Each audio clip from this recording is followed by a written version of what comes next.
ഈ വീഡിയോയിൽ ഞാൻ പറയാൻ ഉദ്ദേശിക്കുന്നത് അജിത് ഡോവൽ 2014 ഏകദേശം 11 വർഷം മുമ്പ് ശാസ്ത്ര യൂണിവേഴ്സിറ്റി ഈ ശാസ്ത്ര ഷൺമുഖ യൂണിവേഴ്സിറ്റി എന്ന് പറയുന്നത് തമിഴ്നാട്ടിലെ തഞ്ചാവൂരിലുള്ള ടെക്നിക്കൽ യൂണിവേഴ്സിറ്റിയാണ്, എഞ്ചിനീയറിംഗ് കോളേജാണ്. അതുപോലെ ആർട്സ് ആൻഡ് സയൻസ്, അത് വളരെ ഫേമസ് ആയിട്ടുള്ള യൂണിവേഴ്സിറ്റിയാണ്. അപ്പോൾ അവിടെ നടത്തിയ സെമിനാറിൽ ഡിഫെൻസീവ് ആൻഡ് ഒഫൻസീവ്, അപ്പോൾ അതിനെക്കുറിച്ച് അദ്ദേഹം നടത്തിയ സെമിനാറിൽ ഏകദേശം 11 വർഷം മുമ്പ് 2014 അധികാരത്തിലേറിയ ശേഷം BJP അദ്ദേഹം കൊടുക്കുന്ന ഒരു ലെക്ചറിൻ്റെ അകത്ത് കൃത്യമായിട്ട് പറയുന്നുണ്ട്, ഈ മുംബൈ പോലെയുള്ള അറ്റാക്ക് ഇനി പാകിസ്ഥാൻ നടത്തുകയാണെങ്കിൽ ബലൂചിസ്ഥാൻ്റെ കാര്യം പാകിസ്ഥാൻ മറന്നേക്കുക. ഇങ്ങനെയാണ് ആ ഡയലോഗ് തന്നെ. അപ്പോൾ പിന്നീട് ഈ ബലൂചിസ്ഥാൻ്റെ ഇഷ്യൂ ഒക്കെ വന്നു കഴിഞ്ഞപ്പോൾ ഈ വീഡിയോ കയറി വൈറലായി. ഇപ്പം എൻ്റെ ഒരു സുഹൃത്ത് എൻ്റെ വീഡിയോ കാണുന്ന പുള്ളി എനിക്ക് അയച്ചു തന്നു. അപ്പം എന്നോട് പറഞ്ഞ് ഇതിനെക്കുറിച്ചും താങ്കളൊരു വീഡിയോ ചെയ്യണം. ഓക്കെ, ഞാൻ ആ വീഡിയോയുടെ കണ്ടന്റിലോട്ട് പോകുന്നതിന് മുമ്പ് നിങ്ങളോടൊരു കാര്യം പറയാനുണ്ട്. കാരണം ഞാൻ ഇതേപോലെ ബലൂചിസ്ഥാൻ, പാകിസ്ഥാനിൽ നടക്കുന്ന പ്രശ്നങ്ങൾ ഓരോന്നായിട്ട് ഇന്ത്യൻ ഓപ്പറേഷനെ പറ്റി, ഇന്ത്യൻ ഏജൻസിനെ പറ്റിയൊക്കെ പറയുമ്പോൾ ചില ആൾക്കാർ, എനിക്കറിയത്തില്ല ചിലർക്ക് ക്രിസ്ത്യൻ പേര് സൂടാപ്പികളോ ഹിന്ദു പേര് സൂടാപ്പികളോ ഒക്കെ വന്ന് അതിൻ്റെ താഴെ കമൻ്റ് ഇടുന്നു. ഞാൻ ഏതാണ്ട് വലിയ രഹസ്യങ്ങളാണ് പറയുന്നത്. ഞാൻ പറയുന്നത് വലിയ രഹസ്യമൊന്നുമല്ല. ഇതൊക്കെ അവിടെ പത്രങ്ങളിൽ വരുന്നതാണ്. പാകിസ്ഥാനിലും ബലൂജിലും അവിടെയൊക്കെ വരുന്ന കാര്യങ്ങളാണ്. അപ്പോൾ അവിടെയൊക്കെ ഈ സുഹൃത്തുക്കൾ ഞാൻ ഇത് മെസ്സേജ് അയക്കുമ്പോൾ എനിക്ക് അയച്ചു തരുന്നുണ്ട് ക്ലിപ്പിങ്സും സംഭവങ്ങളൊക്കെ. ഞാനിത് ട്രാൻസ്ലേറ്റ് ചെയ്യും. അല്ല, നിങ്ങൾ ഉദ്ദേശിക്കുന്ന ഹൈലി കോൺഫിഡൻഷ്യൽ സാധനമൊന്നുമല്ല ഇത്. ഞാൻ ഇൻ്റലിജൻസ് ഓഫീസറൊന്നുമല്ല. ഞാൻ ഒരു സാധാ സിമ്പിളായിട്ടൊരു ലോ പ്രൊഫൈൽ ജേർണലിസ്റ്റ് മാത്രമോ. പിന്നെ ഇങ്ങനെയുള്ള കാര്യങ്ങൾ ടോപ്പിക്ക് എനിക്ക് പഠിക്കാനും ഇഷ്ടമാണ്. അതുകൊണ്ട് ഞാനത് ചെയ്യുന്നു, അതിനെപ്പറ്റി വീഡിയോ ചെയ്യുന്നു, അത് മാത്രമേ ഉള്ളൂ. അല്ലാതെ പിന്നെ ചില ആൾക്കാർ പറയുന്നു ഞാനിങ്ങനെ ഈ പടം പിരിക്കുന്നതിന് അവസാനത്തെ വീഡിയോ എന്ന് പറയുന്നത് ഇത് എല്ലാവരും ചെയ്യുന്നതാണ്. കാരണം ഇത് എക്സ്പെൻസ് ഉണ്ട്.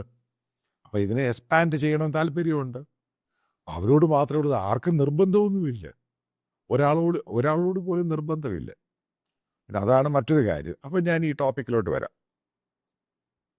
എന്തുകൊണ്ടാണ് അന്ന് അജിത് ഡോവൽ അങ്ങനെ ഒരു പ്രസ്താവന കൊടുത്തത്? BJP അധികാരത്തിൽ കയറിയ സമയം ഞാൻ നേരത്തെ പറഞ്ഞു, ഇപ്പം നാഷണൽ സെക്യൂരിറ്റി ഫസ്റ്റ് പ്രയോറിറ്റി എന്നുള്ള ബേസിസിലാണ് ഇൻ്റലിജൻസ് ചീഫായിട്ട് റിട്ടയർ ആയ അജിത് ഡോവൽ പിന്നെ വിവേകാനന്ദ ഫൗണ്ടേഷനിലായിരുന്നു. അപ്പോൾ അതിനകത്ത് കുറച്ച് സ്ട്രാറ്റജിക് അഫയേഴ്സൊക്കെ വെച്ച് ഇന്ത്യയുടെ നാഷണൽ സെക്യൂരിറ്റിയുമായി ബന്ധപ്പെട്ട ഒരു BJP RSS സാധനമാണ് വിവേകാനന്ദ ഫൗണ്ടേഷൻ. അപ്പോൾ അതിനകത്ത് ഇതേപോലുള്ള റിസർച്ചുകളും പരിപാടികളൊക്കെ ഉണ്ടായിരുന്നു. അപ്പോൾ അന്ന് നടത്തിയ ഈ സെമിനാറിൽ ഇദ്ദേഹം ഹൈലൈറ്റ് ചെയ്തൊരു പോയിന്റ് ഉണ്ട്. അതാണ് ഏറ്റവും പ്രധാനപ്പെട്ട ഡിഫെൻസീവ് ആൻഡ് ഒഫൻസീവ് എന്ന് പറയുന്നത്. അതായത് ഡിഫെൻസീവ് ഗെയിം എന്ന് പറയുന്നത് നമ്മളെ അറ്റാക്ക് ചെയ്യുമ്പോൾ നമ്മൾ തിരിച്ച് അറ്റാക്ക് ചെയ്യുന്നു. കാരണം നമ്മൾ ഡിഫെൻസീവിൻ്റെ രീതിയിലോട്ട് പോകുന്നു. ഒഫൻസീവ് എന്ന് പറയുന്നത് നമ്മൾ വാറിലോട്ട് പോകുന്നു. അതായത് പാകിസ്ഥാനുമായിട്ട് നമ്മളെ അറ്റാക്ക് ചെയ്യുമ്പോൾ നമ്മൾ അതേപോലെ ഫേസ് ടു ഫേസ് വാറായിട്ടൊന്ന് പോകുന്നു. നമ്മൾ മനസ്സിലാക്കേണ്ട പോയിന്റ് ഉണ്ട്. ഇതിനകത്ത് വാറെന്ന് പറയുന്നത് ഫേസ് ടു ഫേസ് അല്ല.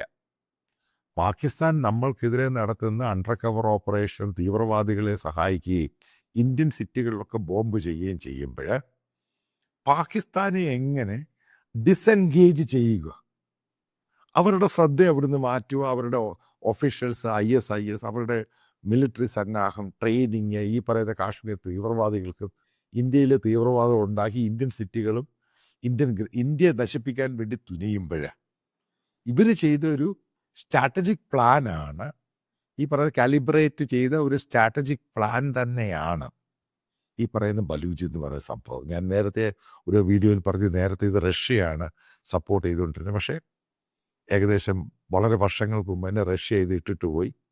പിന്നെ ഇവർക്ക് ഫണ്ടില്ലാതെ പോയി. കാരണം 1990 കഴിഞ്ഞപ്പോൾ പിന്നെ ഈ ബലൂജ് എന്ന് പറയുന്നത് വലിയ സംഭവം അല്ലാതായി മാറി. പിന്നീട് ഈ BJP ഗവൺമെൻറ് വന്ന ശേഷമാണ് അത് റിജുവിനേറ്റ് ചെയ്യുന്ന ഈ ആക്ടിവിറ്റീസ്. അപ്പം അതിന് ഉറപ്പായിട്ടും ഗവൺമെൻറ് ശരിക്കും സ്പെൻഡ് ചെയ്തിട്ടുണ്ട്, നല്ല മാൻ പവറെ ഉണ്ടാക്കിയിട്ടുണ്ട്. അപ്പോൾ ബേസിക്കലി ഇതോടുകൂടിയാണ് പാകിസ്ഥാന് വെടിതീർന്നു പോയത്. ബലൂച്ച് പോയി കഴിഞ്ഞാൽ പാകിസ്ഥാന് ചെറിയ കഷ്ണമാണ്. പിന്നെ അപ്പുറത്ത് പേഷവാർ, ആ ബെൽറ്റ്, ആ റീജിയനോടെ പോയി കഴിഞ്ഞാൽ ഈ പുല്ല് ബലൂച്ചിനേക്കാളും ചെറിയ സ്ഥലം, പിന്നെ ആഹാരം പോലും കിട്ടത്തില്ല. കാരണം ഏറ്റവും കൂടുതൽ ഈ പാകിസ്ഥാൻ്റെ ഫൈനാൻഷ്യലായിട്ടുള്ള ഏറ്റവും കൂടുതൽ സാധ്യത വരുന്ന ബലൂച്ചിൽ നിന്നാണ്. അപ്പം അതില്ലാതായി കഴിഞ്ഞാൽ പാകിസ്ഥാൻ്റെ സ്ഥിതി എന്തുവായി? നിങ്ങൾ ആലോചിക്കണം. ഇത് വളരെ ട്രിക്കി ക്വസ്റ്റ്യനാണ് സംഭവം. പക്ഷേ ഇതൊക്കെ 2014 തന്നെ ഗവൺമെൻറ് ഓഫ് ഇന്ത്യ BJP അധികാരത്തിൽ വന്ന ശേഷം അവർ പ്ലാൻ ചെയ്തതാണ് ഇന്ത്യയുടെ നാഷണൽ സെക്യൂരിറ്റിയുമായി ബന്ധപ്പെട്ട്. കാരണം ബോംബെ അറ്റാക്ക് നമ്മുടെ ഫിനാൻഷ്യൽ ക്യാപിറ്റലാണ്. അവിടെ കയറി ഈ രീതിയിൽ അറ്റാക്ക് ചെയ്ത് കഴിയുമ്പോൾ ഇന്ത്യയുടെ അസ്തിത്വം എടുത്ത് തകർക്കാൻ വേണ്ടിയാണ് അവർ ശ്രമിച്ചത്. അപ്പം അതിനെ എങ്ങനെ നേരിടണം?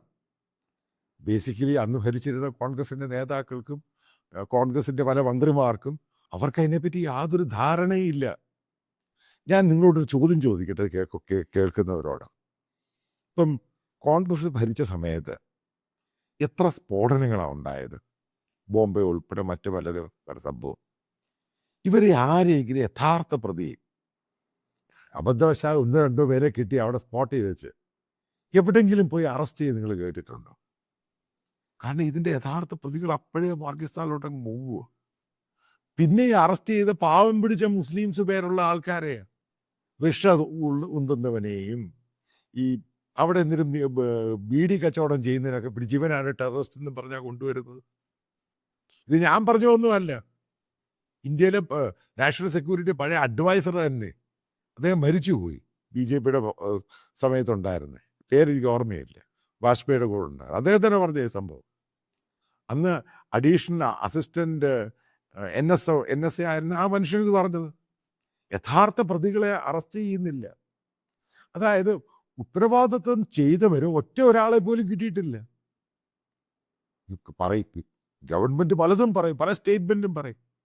അപ്പോൾ ആൾക്കാരെ പ്രീതിപ്പെടുത്താൻ പാവം പിടിച്ച് ഏതെങ്കിലും മുസ്ലിം പേരുള്ളവനെ അങ്ങ് പോക്കും. അതുകൊണ്ടാണ് ഈ പറഞ്ഞ പല ആൾക്കാർക്കും ഈ പല സംഭവങ്ങളിലും ഇത് ചെയ്ത ആൾക്കാർ വളരെ സുഖമായിട്ട് പോയി ജീവിക്കുക. അതുകൊണ്ടാണ് അവർ വീണ്ടും വീണ്ടും ചെയ്തുകൊണ്ടിരുന്നത്. ഞാൻ ഈ പറയുന്നതിൻ്റെ ആ രീതി മനസ്സിലാക്കുക. ഏത് രീതിയിലാണ് തന്ത്രങ്ങൾ, സ്ട്രാറ്റജി മെനഞ്ഞത്. അപ്പം അതിൻ്റെ പ്രയോജനമാണ് ഈ കാലഘട്ടത്തിൽ നമുക്ക് കിട്ടിക്കൊണ്ടിരിക്കുന്നത്. അപ്പം അതിനകത്ത് നല്ലൊരു ടീമിനെ അങ്ങ് ഉണ്ടാക്കി. അതായത് ഈ പറയുന്ന undercover operation Ajit Doval തന്നെയാണ് ചെയ്തിരിക്കുന്നത്. ഉറപ്പായിട്ടും ഗവൺമെൻറ് ഓഫ് ഇന്ത്യയുടെ മോദിയുടെ പൂർണ്ണ സപ്പോർട്ടോടു കൂടിയാണ് ചെയ്തത്. പകരം ചോദിക്കും. ഈ അതിനിടയ്ക്ക് ബോംബെ സ്ഫോടനമായിട്ട് ബന്ധപ്പെട്ട ഒരാളെ തൂക്കിലേറ്റിയ സംഭവം നിങ്ങൾക്കറിയാം. ഇപ്പം ഇയാൾ ജയിലിലായിരുന്നു. അവിടുന്ന് ഇന്ത്യൻ ഏജന്റ് ഇയാളെ കയ്യേലും കാലേലും പിടിച്ച് കൊണ്ടുവന്നത്, അയാളെ തൂക്കി കൊല്ലത്തില്ലെന്നും പറഞ്ഞുകൊണ്ട്. പക്ഷേ ഇലക്ഷന് തൊട്ട് മുമ്പ് കോൺഗ്രസിൻ്റെ UPA രണ്ടാം ഗവൺമെൻറ് ഞങ്ങൾ ആൻറ്റി മുസ്ലിമാണെന്ന് പറയാൻ വേണ്ടി അയാളെ കൊണ്ട് തൂക്കിക്കൊന്നു. അല്ലാതെ അതിനകത്ത് വേറെ കഥയൊന്നുമില്ല. അതെനിക്കറിയാവുന്ന കാര്യമായത്. കാരണം പ്രശാന്ത് ഭൂഷൺ ഇത് അപ്പിയർ ചെയ്ത കേസ്.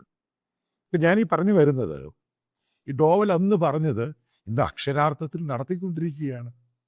അതുകൊണ്ടാണ് എനിക്ക് നിങ്ങൾക്ക് സേഫ്റ്റി ഉള്ളത്. ഇന്ത്യൻ സിറ്റികളിൽ ബോംബ് പൊട്ടാത്തത്. കാരണം അവരെ ഡിസെൻഗേജ് ചെയ്തു. അവിടെ പോയി ഒളിച്ചിരുന്ന എല്ലാ ടെററിസ്റ്റുകളെ ഓരോന്നായിട്ട് തീർത്തു. ഇപ്പം നിങ്ങൾ ശ്രദ്ധിച്ചു, അല്ലെങ്കിൽ നേരത്തെ സോഷ്യൽ മീഡിയയിലും അവിടുത്തെ പത്രങ്ങളിലൊക്കെ സ്ഥിരമായിട്ട് ഈ വാർത്തയുടെ ഫ്രണ്ട് പേജിൽ ഇന്ത്യക്കെതിരെ പ്രഭാഷണം നടത്തുന്നവരെയാണ് ഫ്രണ്ട് പേജിൽ വന്നുകൊണ്ടിരുന്നത്. ഞാൻ സ്ഥിരമായിട്ട് വെബ്സൈറ്റിൽ കൂടെ ഈ പാകിസ്ഥാൻ്റെ പല പത്രങ്ങൾ വായിക്കാറുണ്ട്. എൻ്റെ കാര്യം എന്ന് പറഞ്ഞാൽ അവിടെ എന്തൊക്കെയാണ് നടക്കുന്നത് അറിയണമല്ലോ. ഉറുദു ഭാഷയിലാണ്. അപ്പോൾ അവിടെ ആൾക്കാർ തന്നെ ട്രാൻസ്ലേറ്റ് ഒക്കെ ചെയ്ത് ഇതിൻ്റെ സംഭവങ്ങൾ അയച്ചു തരും. അപ്പം അങ്ങനെ മനസ്സിലാക്കിയപ്പോഴാണ് മനസ്സിലായത് ഇവിടെ ചെയ്തവനും ഇതിൻ്റെ കോൺസ്പിറസിയിലുള്ളവർ അവിടെ വിലസുക. അവനവിടെ രാജാവായിട്ട് കഴിയുക, പണമൊക്കെ പിരിച്ച് ടെററിസം നടത്താൻ വേണ്ടി. നിങ്ങൾ ശ്രദ്ധിച്ചു, അടുത്ത കാലത്ത് ഒരു കഴിഞ്ഞ 1-2 വർഷമായിട്ട് ഒറ്റ ഒരാളും പബ്ലിക്കായിട്ട് ഇന്ത്യക്കെതിരെ സ്റ്റേറ്റ്മെൻറ്റ് കൊടുക്കുന്നില്ല, പ്രസംഗിക്കുന്നില്ല. അല്ലെങ്കിൽ ഈ റംസാൻ മാസം മുഴുവനും ഇന്ത്യക്കെതിരെയാണ്, മുഴുവനും എല്ലായ്പ്പോഴും. ഒരാൾ പോലും മിണ്ടുന്നില്ല. അതിന് മാറ്റം കൊണ്ടുവന്ന് മോദിയല്ലയോ? ഇവന്മാരെ തൂക്കിയില്ലയോ? ഇവന്മാരെ ഓടിച്ചിട്ട് തൊലച്ചില്ലയോ? അതുകൊണ്ട് തന്നെ കോൺഗ്രസ്സുകാരെ ഞാൻ ഈ പറയുന്നത് മോദിയെയും BJP ആണ് ഇന്ത്യ ഭരിക്കണം എന്ന് പറയുന്നത്. കാരണം ഞാൻ ഇതിനകത്ത് പലതിലും വിറ്റ്നസ്സാണ്, കാരണം നേരിട്ട് കണ്ടിട്ടുണ്ട്. ഈ ബോബ് സ്പോണൊന്നും നേരിട്ട് കാണാത്തവർക്ക് ഇതിൻ്റെ ഇത്ര മൃഗീയത മനസ്സിലാക്കാൻ സാധിക്കത്തില്ല.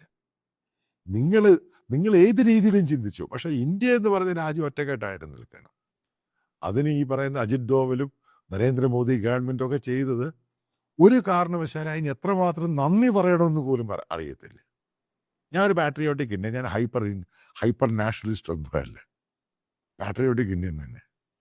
ഇന്ത്യ എന്ന് പറഞ്ഞ രാജ്യം ഒരു കാരണവശാലും നശിക്കാൻ പാടില്ല. അതിനെ ഇതേപോലുള്ള ഛിദ്രശക്തികൾ അതിനെ തല്ലി തകർക്കണം, തച്ച് തകർക്കണം. അത് ഗവൺമെൻറ് കറക്റ്റായിട്ട് ചെയ്യുന്നുണ്ട്. അപ്പോൾ പൂർണ്ണമായിട്ടും അജിത് ഡോവലിനും കൂട്ടറിനും ഗവൺമെൻറ്റിനെ സപ്പോർട്ട് ചെയ്യുക എന്നുള്ളത് ഓരോ ഇന്ത്യക്കാരൻ്റെയും ആവശ്യമാണ്. അതല്ലേ ഞാൻ ചെയ്യുന്നുള്ളൂ. അപ്പം അതിനെപ്പറ്റിയുള്ള വീഡിയോകൾ ഞാൻ ചെയ്തുകൊണ്ടിരിക്കും. നിങ്ങൾക്ക് താല്പര്യമില്ലാത്തവരെ കാണണ്ട, ഞാൻ ആരെയും നിർബന്ധിക്കുന്നില്ല. ഇപ്പം ഇങ്ങനെ വീഡിയോകൾ എൻ്റെ ഭാഗത്തുനിന്ന് പ്രതീക്ഷിക്കാം. കാരണം പറയാൻ കാരണമെന്ന് പറയുന്നത്, ഈ ഹിന്ദിയിലും ഇംഗ്ലീഷൊക്കെ എനിക്കറിയത്തില്ല എത്ര മലയാളികൾ കാണുന്നു എന്ന്. ഹിന്ദിയിലൊക്കെ വരും കേട്ടോ, പക്ഷേ ഇംഗ്ലീഷിൽ ചില നല്ല രസകരമായ വീഡിയോസൊക്കെ കയറി വരും. പക്ഷെ മലയാളത്തിൽ ഈ സംഭവമൊന്നും ഇല്ല. അപ്പോൾ എനിക്ക് അവിടെ ഒരു സ്പേസ് കിട്ടി, അതുകൊണ്ട് ഞാനിത് ചെയ്യുന്നു. താല്പര്യമില്ലാത്തവർ കാണണ്ട, ഐ എം ഓക്കെ.